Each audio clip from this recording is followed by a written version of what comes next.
Les rectifications de l'orthographe. Les rectifications de l'orthographe ont été proposées en 1990 par le Conseil supérieur de la langue française. Elles ne sont pas les premières modifications proposées à l'orthographe française et ne seront pas sans doute les dernières.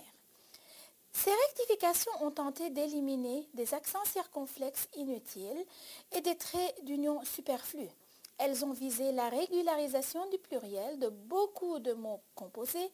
Elles ont essayé d'uniformiser certaines séries discordantes et de modifier la graphie de certains mots en les rendant plus conformes à leur prononciation.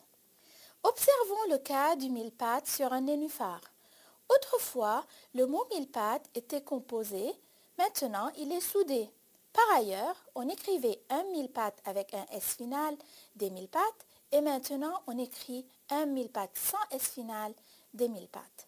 Le mot nénuphar, lui aussi, a sa propre originalité. L'ancien français écrivait ce mot, qui est un emprunt de l'arabe, avec un F. La graphie en PH est apparue en moyen français pour se rapprocher de la graphie latine, car on croyait que c'était un mot grec, comme nymphéa sont synonymes.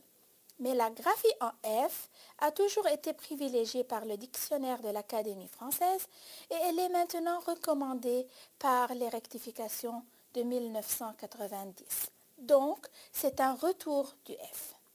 Bien que les rectifications orthographiques datent depuis plus de 20 ans, et bien que l'Académie française les ait approuvées et enregistrées dans la 9e édition de son dictionnaire, les nouvelles graphies ne sont pas imposées par la force à l'utilisateur.